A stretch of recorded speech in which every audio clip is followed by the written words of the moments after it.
human beings are social animals, and we respond to the environments we're in. You take a good person, you put them in a bad environment, they do bad things.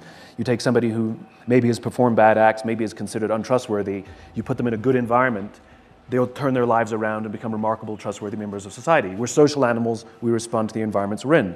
Leaders are supposed to produce the environments that produce, you get the environment right, you get trust and cooperation. You get the environment wrong, you get cynicism, paranoia, mistrust, and self-interest.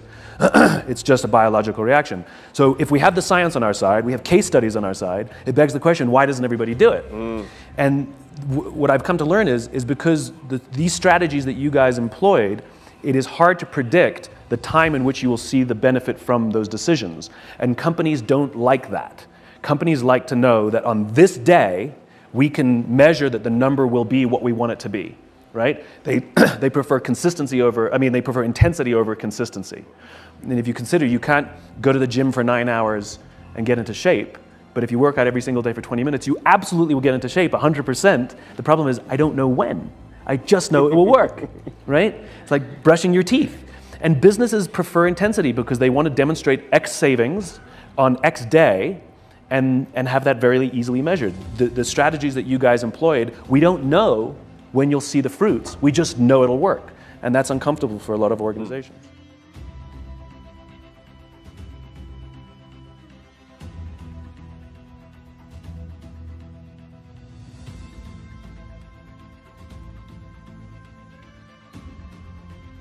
The leadership crisis has nothing to do with the presidency. I think we've had a leadership crisis for quite some time, and it's been steadily getting worse over the past 20 or 30 years. And it's primarily due to the fact that we misunderstand what leadership is, and the strategies and the ways we're building our organizations are based on the false definition of leadership. Let me give you an example. So in business, for example, too many of our standard business philosophies today, the way we normally run businesses, are leftovers from philosophies and ideas that were introduced in the 80s and 90s. So, for example, the concept of shareholder supremacy was a theory proposed in the late 1970s, popularized in the 80s and 90s, and is now the standard way of doing business. Remember, the 80s and 90s were boom years, relative peace in the world, a kinder and gentler Cold War, and so a lot of the ideas that we were generating on how to lead and how to build our businesses were based on those conditions. In other words, when boom years are there, we sort of become a little more selfish, right? So shareholder supremacy was a theory proposed back then, popularized in the 80s and 90s. Now it's standard way of doing business and arguably hasn't been a successful experiment. Every CEO of every public company, it's a big open secret, hates the analyst community, hates Wall Street, yet they play the game.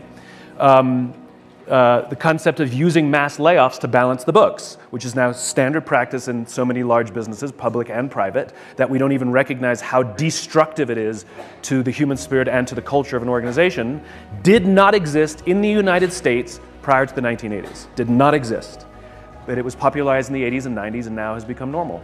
And so you see a lot of those sort of me first and putting the organization before the people, or numbers before people, really in government policy and in business that are now standard today. These are very, very different times, and I think that leadership hasn't kept up with the times. The organizations that understand prioritizing human beings, the life of a human being over the abstraction of a number,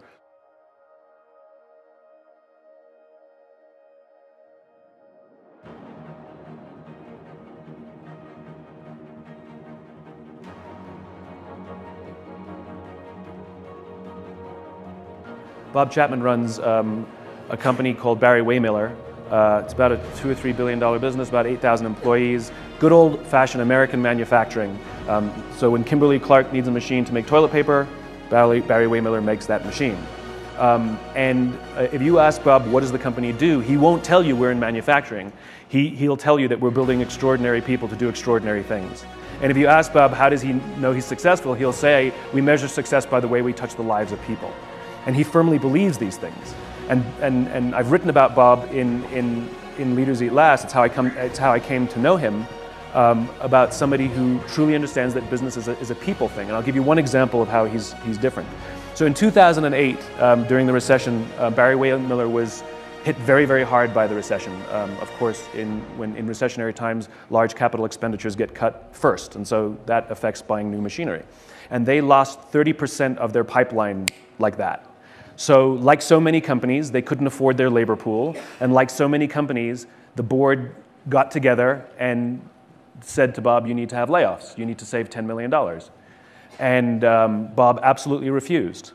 And instead what they did is they implemented a furlough program where every employee had to take 4 weeks of unpaid vacation. They didn't have to take it consecutively, and they could take it whenever they wanted. Everybody from secretary to CEO.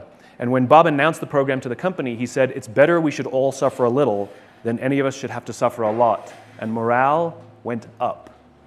And what happens in well-led organizations is when leadership demonstrates a care for us as human beings, the biological reaction to those conditions is we actually start caring for each other much more. So in most organizations, when leadership cares more about numbers than us and will sacrifice our lives to meet some arbitrary projection, we hunker down and we become paranoid and self-interested and mistrustful, right? Well, something happened at Barry-Wehmiller that nobody expected, and it wasn't part of the program, which is people who could afford it more started trading with those who could afford it less. So some would take 5 weeks so that others only had to take 3. In other words, the people started taking care of each other.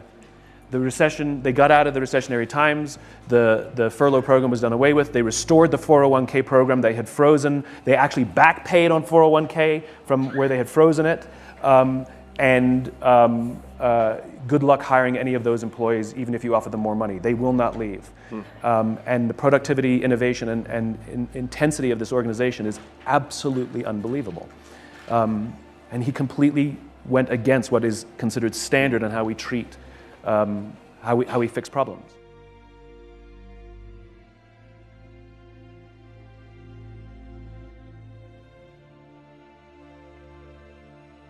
What we see in politics is it's a clear mirror of what's happening in business. They're one and the same, where short term has been prioritized over long term, where what's in it for the organization has been prioritized over what's in it for the community.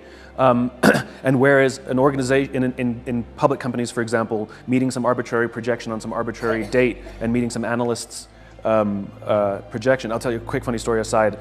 Gary Ridge, who's the CEO of WD-40, great company, his analyst called him up on the analyst call, chastised him and said, you missed your numbers. And Gary said, no, I missed your numbers, mine are fine.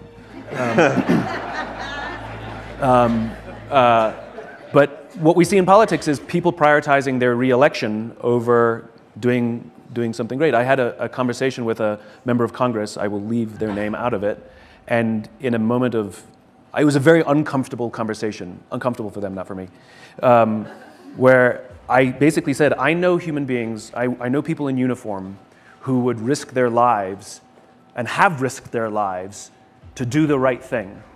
I said, you won't even sacrifice your job to do the right thing. And I said, here's the joke. If you lost your election, you'll get picked up by some lobbying group or some law firm anyway, and you will make triple the money you're making now. So what exactly are you losing? Like, where is the sacrifice exactly? And she actually agreed. She said that we absolutely do prioritize getting reelected over some of the decisions we have to make, and then has this ridiculous rationalization that because if I don't win my reelection, I can't do good, which is a backwards logic. You do good, and if you do good, hopefully you'll win your reelection sometimes, and you can still do good even if you don't get reelected. Like they're not mutually exclusive. And I think this started. I think one of the problems is that it's become a competitive environment, politics, and it's no longer a cooperative environment. And I think we can trace it back to Newt Gingrich's contract with America, where he was the first one to tell members, because remember, when you got elected to national office, what you would do is you'd move your family to Washington, and you would fight on the floor during the day, but then you'd all go to PTA meetings together at night and sit in the bleachers and watch your kids play ball together, and you knew each other as human beings, and you saw each other as human beings. Now they come to Washington by themselves, they work for 2.5 days, then they go back to home, they don't move their families, and they don't actually know each other. Sometimes even within their own party.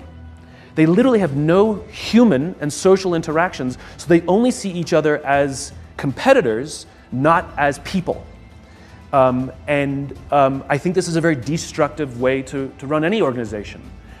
We all know this, that it's difficult to develop relationships at a distance. We all know that it's much easier to resolve conflict when we're in a room together fighting with somebody as opposed to typing it or sending mean emails to each other.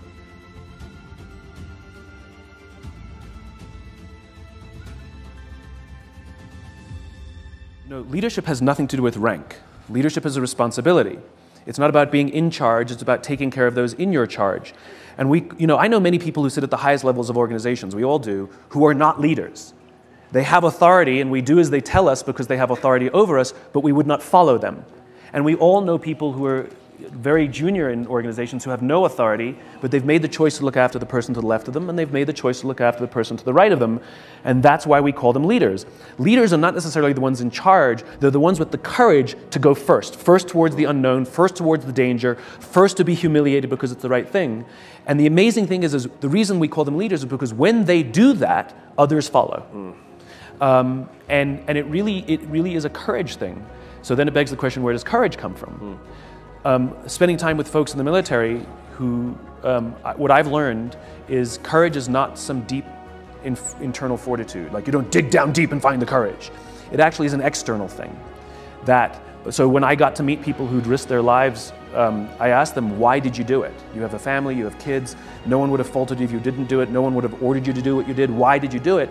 They all give the same answer, because they would have done it for me.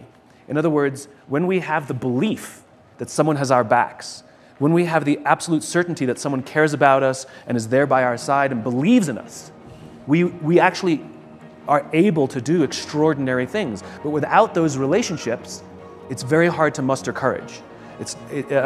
Some world-famous trapeze artist is not going to try a brand new death-defying act for the first time without a net. It's the net. It's that external thing that gives us the courage to do difficult things. In other words, it goes back to human relationships again.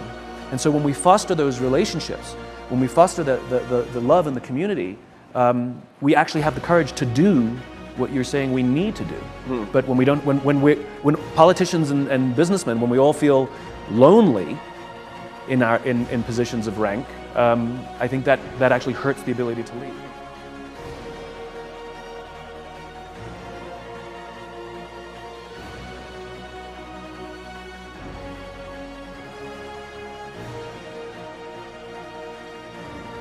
And it goes back to Milton Friedman. You know, we have the standard definition that we sort of embrace as the definition of business and the responsibility of companies is a Milton Friedman definition.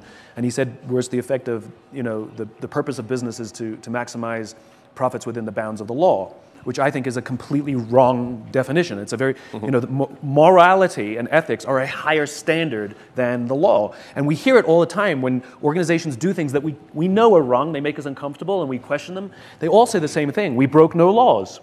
I mean, here's the analogy, right? Which is, the Titanic, the builders of the Titanic, when they built that ship, the laws and regulations that governed lifeboats back then were built for the biggest ships that existed in the time, which were ferries. And the Titanic was 4 times bigger than the biggest ferry.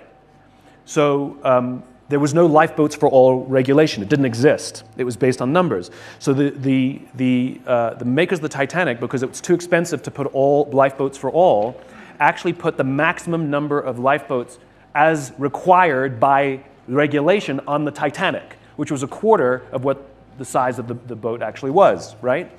But they actually left berths for future lifeboats, knowing that eventually the regulations would catch up, right?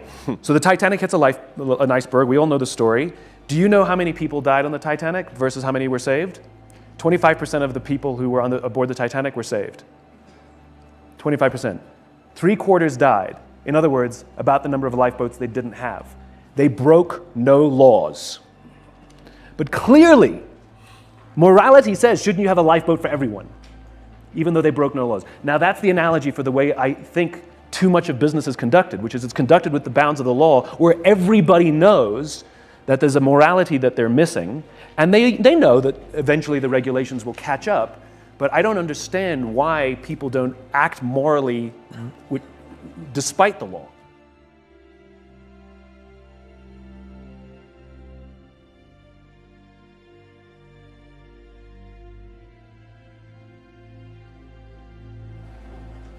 I'm surprised by that, to be honest. The whole idea that they're better at the end makes more sense because you know, if you want candid advice, you ask an old person because they don't care what you think about them. And happiness studies show that as well. People are at their happiest when they're young because they're oblivious. And they're happiest when they're old. He didn't say clueless, he said oblivious. And they're happiest when they're old because they've faced their own mortality and they're at peace. And like they don't care what you think about them anymore. And people actually at their least happiest in middle age where you're most concerned what everybody thinks about you and if you're successful and if you're good looking, if you're doing well and all of that stuff.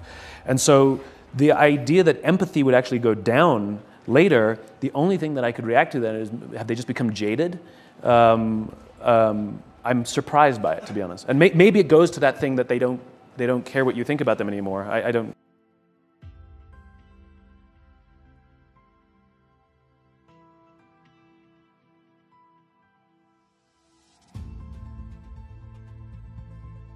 They don't have to be all wrapped up in the emotion of the people that they're serving, but they have a deep-seated belief that the right thing to do is to take care of the people because it's the right thing to do. So perhaps being empathetically disconnected actually makes it easier to be compassionate because it becomes intellectualized as opposed to, because we can make stupid decisions based on empathy because there's too much feeling.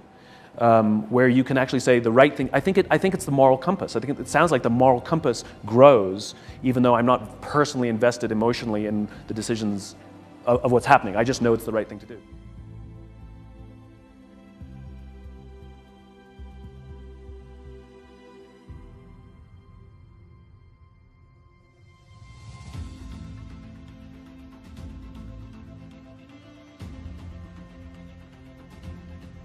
I wonder if you need to have empathy when you're actually physically more connected with your team. And then later, as you gain seniority, that's where compassion is, because the people you're physically connected with is going to be a senior group of people. You're not going to be connected with, you know, the rank and file. So you can't actually have empathy with people that you have no relationship with. So you actually need compassion. I wonder if that's the thing. Because, you know, in a company-sized group of soldiers, Marines, whatever, it's about 200 people.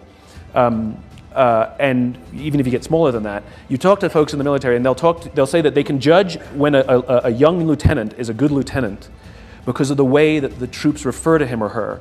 They'll say, that's our lieutenant, as opposed to the lieutenant. It's always the colonel, because it's too far, it's always the colonel.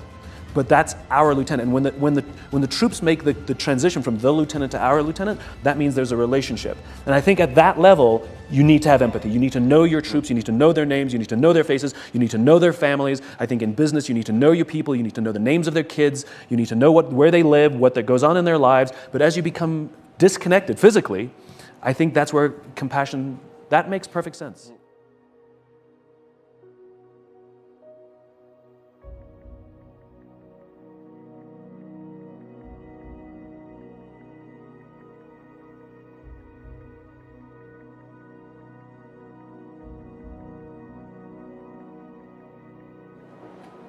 I don't like the term happiness. I like the term fulfillment. I like the term joy. You know, happiness to me is something that is fleeting, and you can have happiness because you win the piece of business, or you hit your numbers, or you go see a movie, and happiness is wonderful and it's great, and then it goes away. You know, it doesn't last. Where deep fulfillment, like love. Meaning, purpose, all of that kind of stuff. Or you could say the why. The why, yeah. As it were. But deep fulfillment, I think, is a much higher standard. Let me equate it to, like, you don't like your kids every day, but you love your kids every day. You know, it's that kind of thing. This is true. Yeah. This is true. And so, deep truth, friend. You don't have to be happy every day, but you can be fulfilled every day. You don't have to like your job every day, but you can love your job every day. And I think that people confuse the two. And people are seeking happiness in their work, and they're doing it through all the ways you would think they would do it in short-term things. So, like, you know, and you see it the way we lead young people too, which is we put in free food and bean bags and all these fun things at the office because we want to make our employees happy, and it absolutely works. It just doesn't make them fulfilled, and they still are unhappy and they still quit, or they still are unfulfilled and they still quit. And I think this is the problem. I think we've confused the terms because they're not the same. So I'm more interested in people finding deep fulfillment in their work, and I'm sure they will find happiness throughout that also.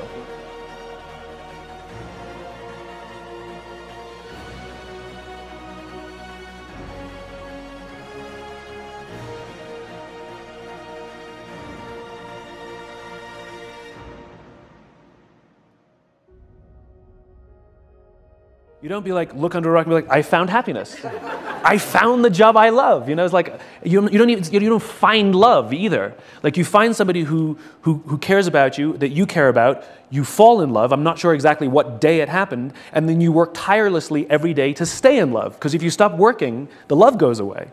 And it's the same at work. You don't find a job you love. You find a place where you share the values, you fit, they care about you as a human being, you fall in love with your job, and you work tirelessly every day to take care of the people around you, and you remain fulfilled. So I think the whole concept of searching for happiness, or searching for the job that you love, or searching for love is completely misguided. It's finding an area where you could work hard at it, and then you have to work hard to keep it. And the worst part is so do they. And if one of you quits, then the thing goes haywire. And that goes for employees and for management, which is they have to work hard, but at this, and so do we. So I think our language is not helping us.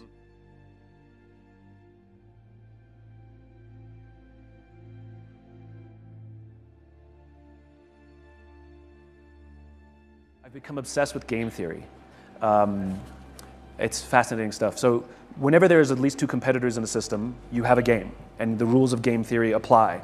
And if you know the rules of the game, you can do well. If you don't know the rules of the game, you're not going to do well. The vast majority of organizations who are in a contest actually do not understand the rules of their game, which means most organizations are heading towards zero, which I am fascinated by. So here's the quick of it. There are two types of games. There are finite games and there are infinite games. A finite game is defined as known players, fixed rules, and an agreed-upon objective. Baseball. We know the rules. We all agree whoever has more runs at the end of 9 innings is the winner, and we all go home. When you have an infinite game, infinite games are defined as known and unknown players. The rules are changeable, and the objective is to perpetuate the game, to keep the game in play. When you put a finite player versus a finite player, the system is stable. Baseball is stable. When you put an infinite player versus an infinite player, the system is also stable, like the Cold War. Because you cannot have a winner or a loser in the Cold War, right? So you keep the game in play. And what happens in infinite contests is players drop out of the game when they run out of the will or the resources to play. But the game perpetuates with or without them, right? So the game of business is an infinite game. The game of business has pre-existed every single company on the planet. It will outlast every single company on the planet. There's no such thing as winning the game of business. It doesn't exist. And when one player goes bankrupt or is merger acquired, they drop out of the game, and another competitor will replace them. A new company will emerge. A new technology will emerge. But if you listen to the language of business, we very quickly see that most businesses actually don't know the game they're in. They talk about being number one, beating their competition, being the best, based on what agreed upon objectives, based on what agreed upon time frame. So that means when you're playing by finite rules in infinite contests, you will quickly go to zero. So here's a real life example. I spoke at an education summit for Microsoft. I also spoke at an education summit for Apple. At the Microsoft summit, the vast majority of the executives spent most of their PowerPoint presentations talking about how to beat Apple. At the Apple summit, 100% of the executives spend 100% of their presentations talking about how to help teachers teach and how to help students learn. One was obsessed with where they were going. The other one was obsessed with beating their competition. Guess which one is in quagmire, right? So at the end of my talk at Microsoft, they gave me a new Zune when it was a thing. That was their competitor to the iPod. And this thing was spectacular. It was the most gorgeous piece of technology I've ever used. The user interface was beautiful. It was simple. It was user-friendly. It was really fantastic. But of course, nobody ever bought one because it's a different story. So when I was done working at Apple, I was sharing a taxi with a senior Apple executive. Did I ever tell you this? I was sharing a taxi with a senior Apple executive, sort of employee number 12 kind of guy. So I decided to stir the pot. It's a bad habit. And I turn to him and I say, you know, I was at Microsoft and they gave me the new Zune, and it is so much better than your iPod Touch. And he turned to me and he said, I have no doubt. Conversation over. Because an infinite player understands sometimes you're ahead and sometimes you're behind. Sometimes they have a better product, sometimes you have a better product. The objective is not to win every battle, the objective is to outlast them. And so one organization is making strategic decisions for a short-term gain of beating their competition based on some arbitrary number and arbitrary time frame that they picked, whereas the other organization is being built for resilience. And I love that. There's over 80% of the Dow index are companies 35 years or younger. Where are all the old companies?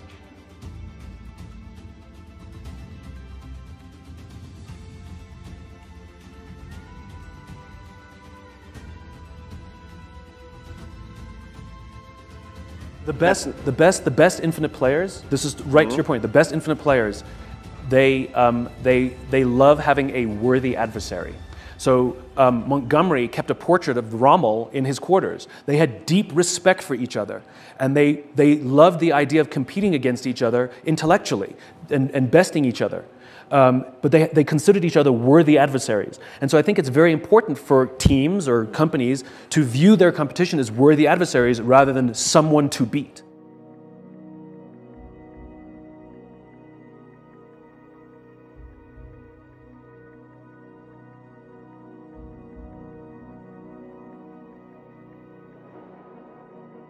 So in order to play the infinite game, you have to have teamwork and you have to take care of your people.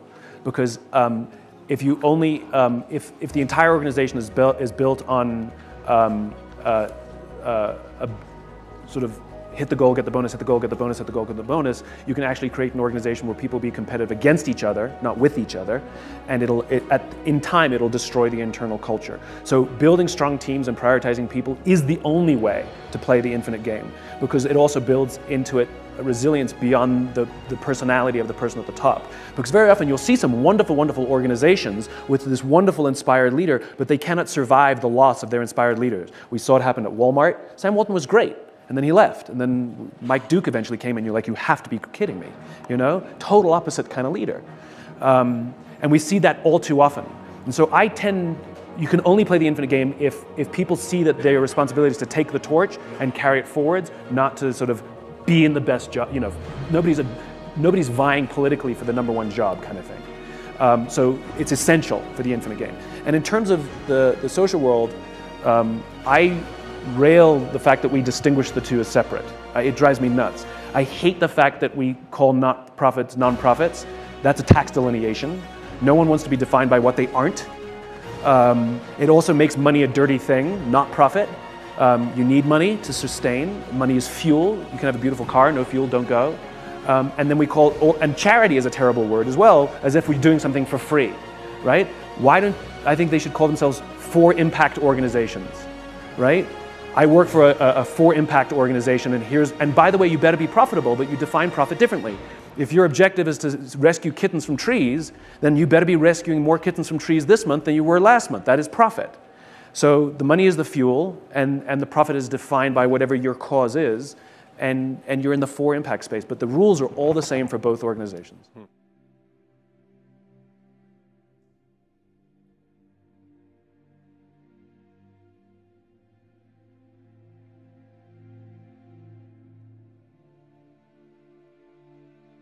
So I was at the Southern Company thing this morning where we were talking about just that, and there was some language that I realized Arthur and I have been saying that some of the language sort of hijacks us, unfortunately, and I think the language of sustainability is the wrong language, because sustainability is it sounds like a liberal philosophy, and I think the word that we should be using is resilience. I think, is our planet resilient? Are we helping the planet be resilient? Are our organizations resilient? Because if we're relying on limited fossil fuels, that's not resilient. And so I think we've done I think the climate scientists have done a bad job marketing. I think it's a problem in marketing because it was very rational, and it was very paternalistic, and it was never really stated as a cause that we could all join in on. It was sort of a political philosophy. So I think language is one of the big challenges there. And the things I'm learning is, I think resilience. Are we building a resilient planet?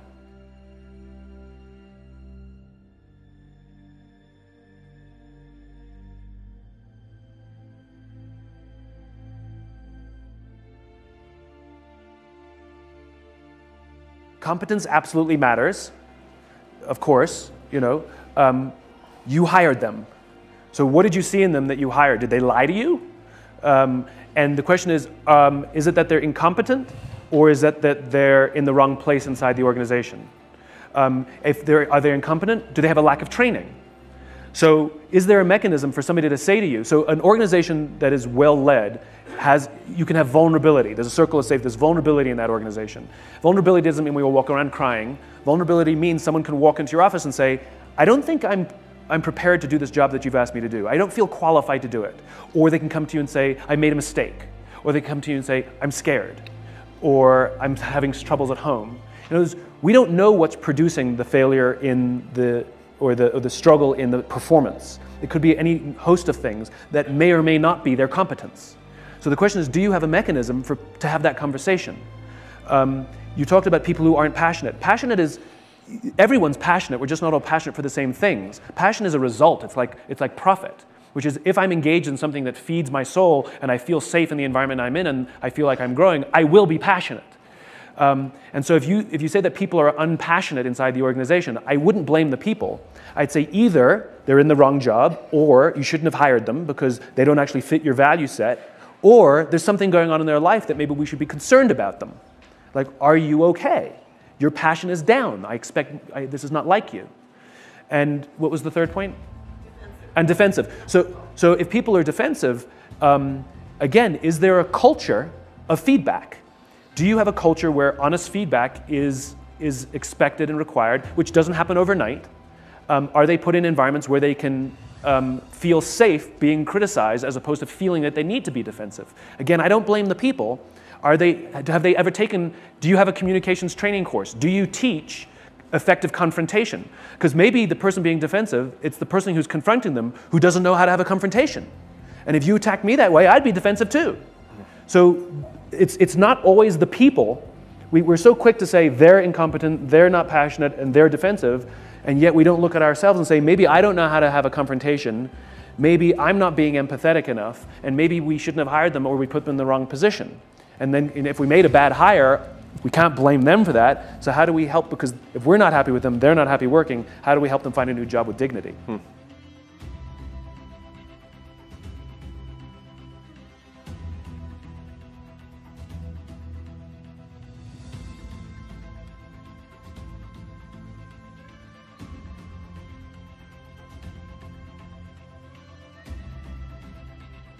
If you're truly in a toxic environment, one option is always to leave that environment, right? If it's a job, right? But that's not necessarily the only option. And this is sort of similar question that I get often, which is what happens if you're in middle management and senior management doesn't get any of this stuff, and they only care about numbers before people, not people before numbers.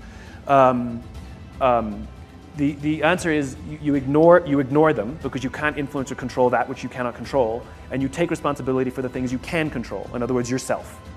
And you become the leader you wish you had.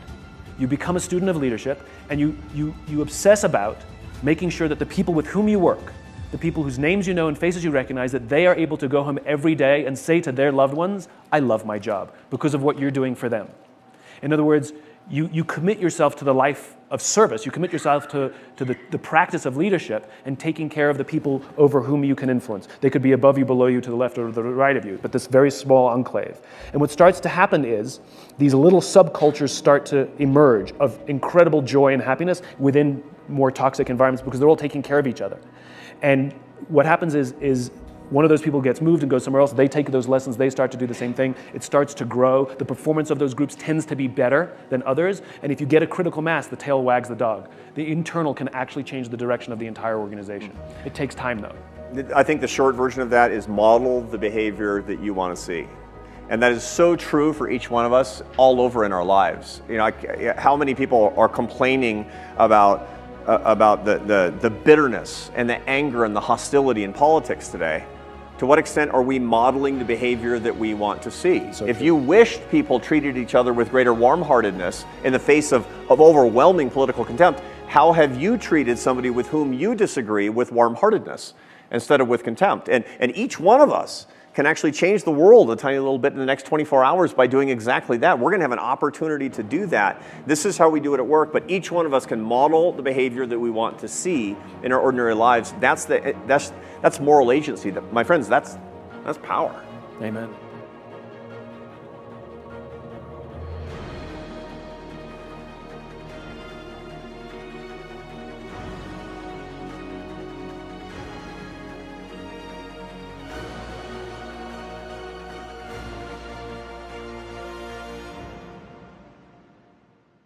You don't have more than one why.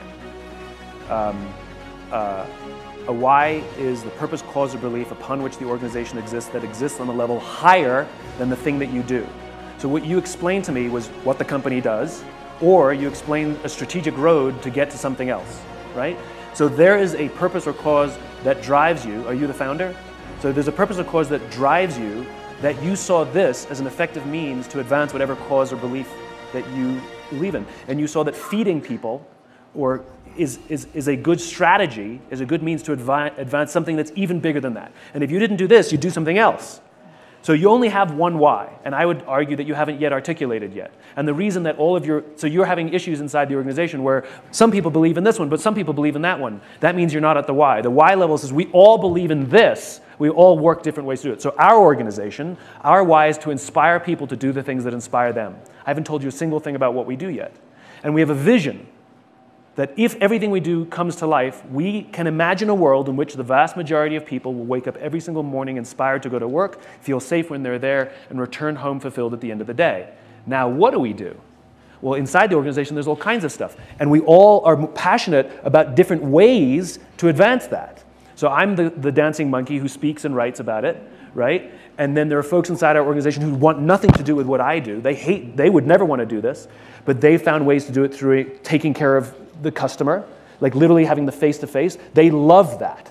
And they see that that is the best means to advance our cause, which is to have that face-to-face advice, right? But we all believe in the same cause.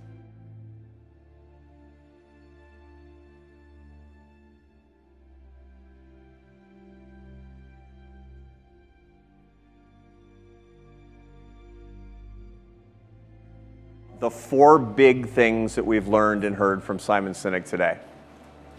Principle number 1, leaders who know their own why understand shared sacrifice, which is a privilege, not a negative. Principle number 2, ask yourself, what am I willing to fail for? If you can answer that, you're on track to understanding your why. Principle number 3 is that courage is the ability to act in the face of fear, but to do that, we need people we trust. Find those people you trust and be those people that other people can trust. And principle number 4 is that purpose matters more than happiness. So set upon your own purpose and help other people find theirs.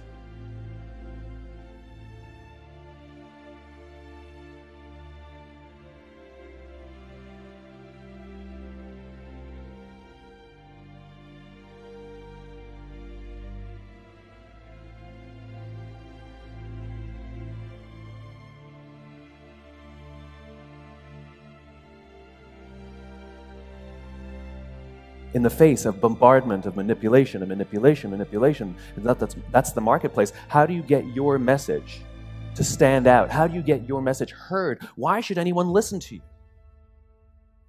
This is the world we live in today. It's called stress. Again, I cannot dispute that every one of those manipulations work. They do. That's why companies use them. The problem is, none of them breed loyalty. There's an alternative. It's called inspiration. And there are a few leaders and a few organizations that rely vastly more on inspiration than manipulation. I'll talk about some of the big ones. We know who they are.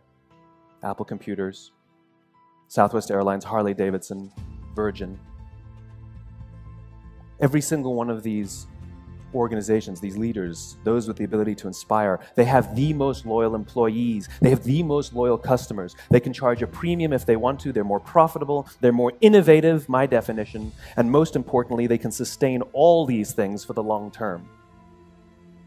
What I discovered is that regardless of their size and regardless of their industry, every single one of these organizations with the capacity to inspire, they all think, act, and communicate the exact same way, and it's the complete opposite to everyone else. All I did was write it down, and it's probably the world's simplest idea. I call it the golden circle. Imagine, if you will, 3 concentric circles, a bullseye. In the middle is the word why, in the center ring is the word how, and the outside ring is the word what. It's this little idea that distinguishes those with the capacity to inspire versus everyone else. Let me define the terms really quickly, starting from the outside in. Every single organization on the planet knows what they do. These are the products you sell or the services you offer. Some know how they do it, whether you call it your differentiating value proposition or your USP or your proprietary process. It's the things that you think make you special or different or better than your competition. But very, very few people and very, very few organizations can clearly state why. But a leader, to be a leader, must have followers. You're not a leader unless there are those who volunteer to follow you. You cannot force someone to follow you. They have to choose to follow you. Whether they're customers or employees, friends, investors, supporters, they choose, they volunteer to help you get what you want. Why should they? Why should they bother? What leaders do is they inspire people to be a part of what they're doing. They inspire people to follow in the direction that they're going. At the end of the day, there are only 2 ways to influence human behavior. You can either manipulate it or you can inspire it. Those are your options. We all know how manipulation works. Manipulation in business, right? You drop your price low enough, people will do business with you. This is the concept behind a sale. Things are priced to move. It works. It's manipulative. Promotions, 2 for 1, free toy inside, or if you're in the B2B space, we call it value added. Same idea, it's a promotion. It's giving stuff away for free to reduce someone's risks, they'll choose you over the competition. We see manipulation a lot in marketing. Fear, wonderful manipulator. Any parents in the audience, you know exactly what I'm talking about. Fear is a wonderful manipulator. You can get people to do all kinds of things. We're often told you have to be aspirational. Yes, it's good to be positive, but it's still a manipulation. I like to joke that you can get people to join the gym with an aspirational message, but to get them to go 3 days a week, that requires a little bit of inspiration. Or what a lot of organizations like to call innovation. It's really novelty, right? Because real innovation changes the course of industries, of not society. The fax machine, the microwave, the light bulb, iTunes, that's real innovation. Adding a camera to your cell phone, wonderful feature, not an innovation. It is stressful to be a consumer these days. It is stressful to try to decide what to buy when you are bombarded day after day with manipulation from all kinds of organizations. Which TV should I buy? Which cell phone company should I go with? Which IT solution should I get for my office? It's called stress.